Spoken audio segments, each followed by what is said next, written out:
बिस्मिल्लाहिर्रहमानिर्रहीम, अस्सलाम वालेकुम। स्टार्ट करते हैं आज का सेशन। बेसिकली इस सेशन के अंदर आपको कुछ विजुअल इमेजेस नज़र आ रहे होंगे। ये इमेजेस की कुछ कलेक्शन इकट्ठी की गई है, तो इसको आप आराम आराम से देखिएगा और इससे आप आइडिया भी ले सकते हैं। अब ये होता क्या है, मैं पहले आपको ये भी बता देता हूँ, क्योंकि बीच में अब ये भी हो जाएगा कि ये चीज़ क्या है। बेसिकली आपके घर के अंदर जो ओपन टू स्काई एरियाज़ होते हैं, जो छोटे छोटे होते हैं, एक डक्ट की सूरत में होते हैं, ठीक है। अब इनको ना पूरा यार्ड कहा जा सकता है, ना पूरा पैटियो कहा जा सकता है। अब 3x4 का पैटियो थोड़ी होगा, लेकिन यहाँ आपका मसला हल करने के लिए, यानी कि उसको मज़ीद अच्छे तरीके से आप लोग कैसे बना सकते हैं, उसके अंदर क्या क्या किया जा सकता है, तो मैं आपके साथ ये कुछ इमेजेस शेयर कर रहा हूँ, ठीक है।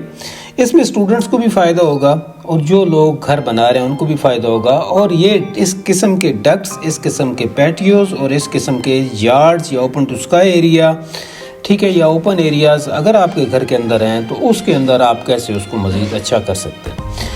अब ये पहली बात तो ये है कि उसके अंदर अगर थोड़ा सा बड़ा साइज़ है तो आप उसके अंदर कुछ फर्नीचर भी रख सकते हैं, ठीक है, यानी कि 4x6 है, 6x6 है, ठीक है। तो उसके अंदर फर्नीचर से मुराद है कि एक चेयर आप रख सकते हैं, एक छोटा टेबल भी आप वहाँ पर रख सकते हैं, ठीक है।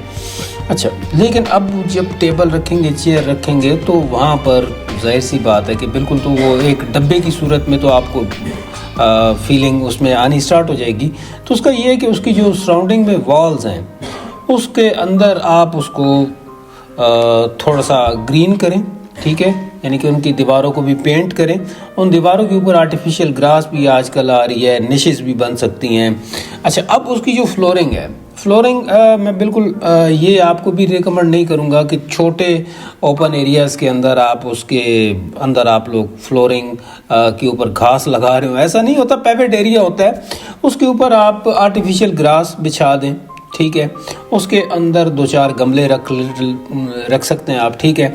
अच्छा, उसकी जो सामने की दीवार है उसके अंदर आप एक आध मिरर लगा सकते हैं। अच्छा, अब मिरर का ये होता है कि रिफ्लेक्ट हो रही होती है चीज़ वही, और वो ये तो वैसे भी एक इंटीरियर का जब हम लोग काम कर रहे होते हैं तो उसके अंदर भी एक चीज़ को मद्देनज़र रखा जाता है कि जब हम कहीं पर भी मिरर लगाते हैं, मिरर हमेशा कंजेस्टेड जगहों पर लगाया जाता है, क्योंकि वो उसके जो मिरर के अंदर जब हम देखते हैं तो अपोजिट व्यू नज़र आता है, तो वो हमें एक ज़रा बड़ा व्यू नज़र आता है। ये छोटे एरिया की मैं बात कर रहा हूँ।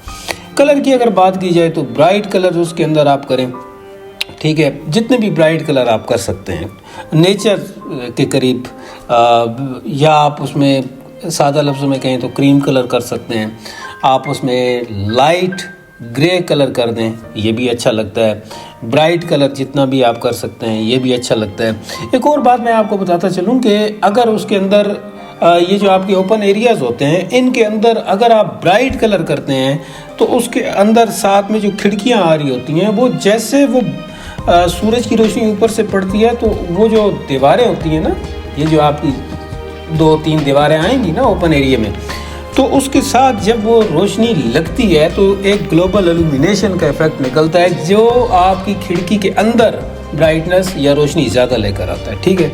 अच्छा, नेक्स्ट ये उसके अंदर आप लोग आउटडोर रग्स होती हैं छोटी छोटी बनी हुई, ये वैसे डिपेंड करता है कि ये कितना बड़ा है। हाल ही के अंदर हम लोग एक घर बना रहे थे जिसको एक जापानी तर्ज़े आप कह सकते हैं कि सकाफ़त या पुराने जो उनके घर होते थे, तो उसको रखा गया कि सेंटर के अंदर हम लोगों ने एक छोटा सा उसका यार्ड बनाया। तो उसके अंदर वो यार्ड का थोड़ा साइज़ बड़ा था तो उसके अंदर हमने प्लांटिंग की। अच्छा, इसके अंदर छोटे से वैसे तो स्विमिंग पूल या वाटर पॉन्ड भी छोटे छोटे ये बन सकते हैं, ठीक है। ये जो बातें मैं कर रहा हूँ ये आप रेफरेंस इनके इंटरनेट से भी सर्च कर सकते हैं, और मज़ीद मालूमात आपको चाहिए तो ये आप लोग हमसे ले भी सकते हैं, ठीक है। यूटिलिटीज़ वॉल्स, ठीक है, इसके अंदर लाइट्स भी आ सकती हैं, कुछ हैंगिंग लाइट्स भी इसमें लग सकती हैं, ठीक है। और कीप इट टिडी, ऐसे कीप इट टिडी का वैसे मतलब ये होता है कि उसको ज़रा साफ़ सुथरा रखें, उसके अंदर क्लटरिंग ना हो, ठीक है, चीज़ें बिखरी हुई ना हो, ठीक है। अब ये नहीं है कि वो आपने बना दिया तो उसके अंदर घर के आपने सारे झाड़ू वाइपर वो आपने फेंक दिए, ठीक है। तो उसके अंदर क्योंकि आपकी खिड़कियाँ वहाँ पर हैं, वहाँ से हवा अंदर आनी है, तो वहाँ का आप देखिए, वहाँ जितना साफ़ रखेंगे उतना ज़्यादा एक आपको अच्छा लुक एंड फील आएगा। तो ये था जी थोड़ा सा ओपन टू स्काई एरियाज़, जो कि छोटे छोटे घरों के अंदर छोटे छोटे दिए जा रहे होते हैं, 3x4, 2x4, 5x6, ठीक है। तो इनको किस तरीके से हम ऑर्गेनाइज़ कर सकते हैं और किस तरीके से अपने घर की लाइट बढ़ा सकते हैं। तो बेसिकली ये आज का सेशन था। ये उम्मीद है कि इन विजुअल से भी आपको काफ़ी अफाका होगा, यानी कि फ़ायदा होगा, स्पेशली स्टूडेंट्स को। मिलते हैं नेक्स्ट सेशन में, तब तक अपना बहुत सारा ख्याल रखिएगा, दुआ में याद रखिएगा। अस्सलाम वालेकुम।